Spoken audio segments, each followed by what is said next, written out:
Can England bounce back from the slump? I mean, the last two games have been extremely disappointing for England, losing by quite far to Scotland and getting absolutely dominated by Ireland. Can they bounce back from the slump? I think they can, but how can they do it? I'm going to try go over some things, how I think they can do it in this video. Some things I've kind of picked up from more of the successful teams like a France or South Africa that I think this team could kind of utilize. Some things I've picked up. If you guys do enjoy the content, please don't forget to like and subscribe. I am a complete neutral when it comes to the Six Nations. So every single team I talk about, it's completely from a neutral perspective. There's no bias involved. But let's get right into it. So first of all, the one thing I do think that England really need to fix right now is their selection process. Now, this is not me saying that I think they're choosing the wrong team every week, because in fact, I actually don't. I think they actually choose probably more than not the best team. But the way they select teams maybe needs to change. Look, I feel like a lot of these England players right now feel safe in their positions. Like, they feel safe. I know someone that just looks from the outside, it just looks like some of these guys that have been playing for years. The England team their players always seem to feel safe. They always look like their position is safe. They can't do anything wrong. Even if they have a bad game, they know they're gonna be back. It's almost as if they're like a club team. Sometimes I just feel like this team acts as if they're a club team with regards to how safe some of the players feel. And I know it shouldn't feel that way, because it should be an absolute fight for that jersey every single weekend. It should be an absolute fight in training. Every single training session, every single week should be an absolute fight to try get that jersey the next week. And that's how it is with other countries. I mean, if you think France right now, if you think the centre battle, like Mofana's injured now, Deportes is injured, with Braubory and Gaetan playing phenomenal. And they gave Thibaut Flamer and Mialfu a chance in the starting lineup at lock. And Guillard and Charles Olivon have been phenomenal as well. Those guys are fighting for a position. They are absolutely fighting for it. And you can see by the way they're playing, it's really increasing the entire team's environment.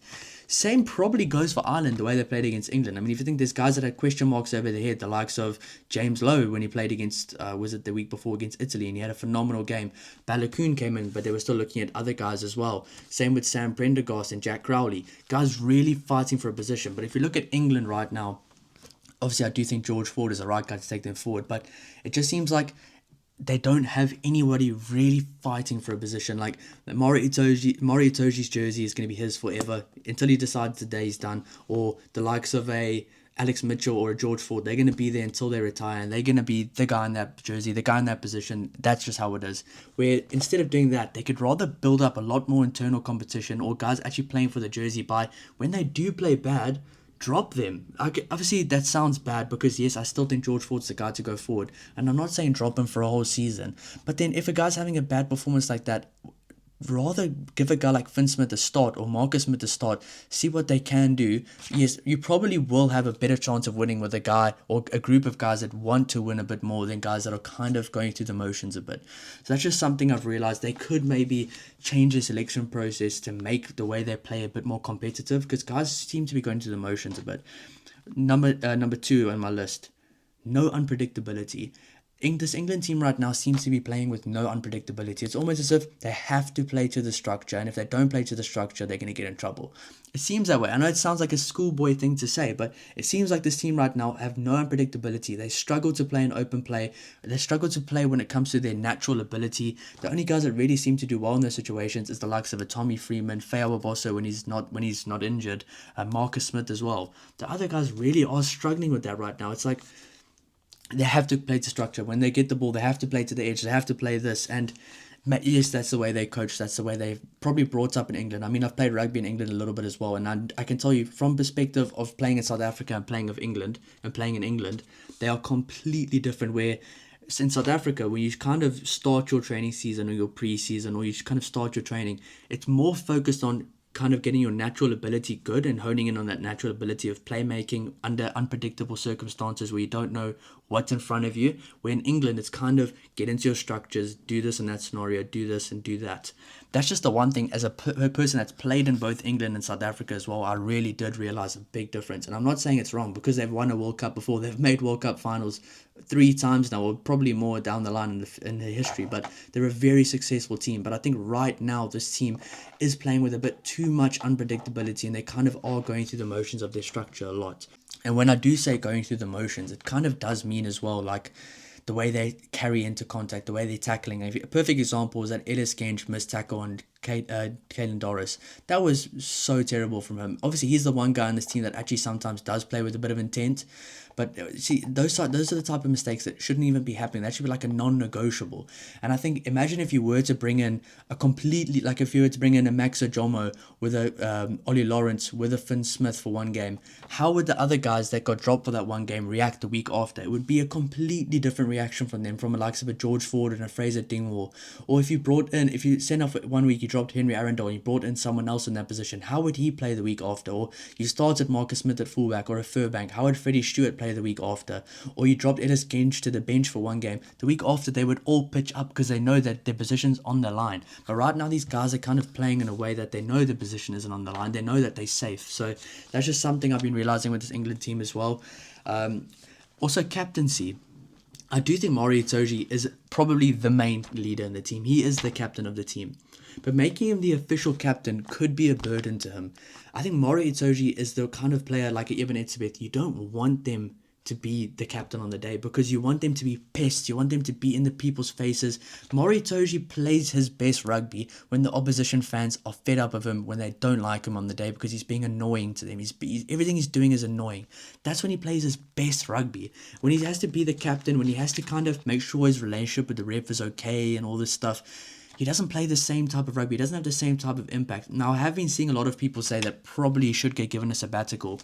With everything that has gone on with him, probably, and I mean, he'll probably benefit from it anyways. He plays so much rugby, and I mean, these guys do play a lot of rugby, and I think it probably could benefit the likes of an Alex Coles as well to get more experience, and it could benefit Maury Itoje. But I do think changing the captain just to someone that doesn't need to be a pest the whole time, that is just, he's a captain. If you look at the Springboks, Siya Kolisi's the captain.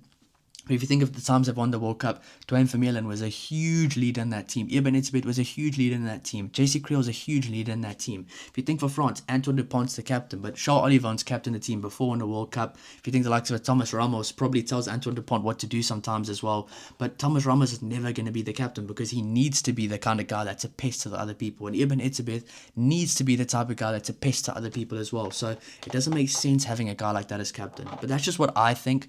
Obviously, he is a very good player. He's a legend of England rugby, but I just think him being the captain right now is kind of taking away something in his game, and one of his big strengths, which is being a nuisance to the other team and kind of getting under the other team's skin, which you don't have the ability to do as captain. So that's just something I've been realizing as well. But obviously, I do think if you do get the selection right, or you do kind of change up the selection between the weeks, I mean, now England has nothing to lose right now. They're not going to win the Six Nations. They've already lost 2 games. What could they possibly lose by changing the team for the last 2 games and giving a few other guys an opportunity and seeing if they actually want to play for the jersey, if they want to play for the fans, and the week after maybe giving the guys another run? Because I am a firm believer that if you do drop a guy, don't completely drop him. You do bring him back so he can have an opportunity to bounce back from that. But do let him learn his lesson that his position isn't safe and he needs to come back and put a big performance. Because that's normally when you see the biggest bounce back, the biggest performances absolutely possible. So I think if England can get that right, the internal competition, maybe the leadership perspective, the selection, playing with a bit more unpredictability, not really just sticking to the structure the whole time.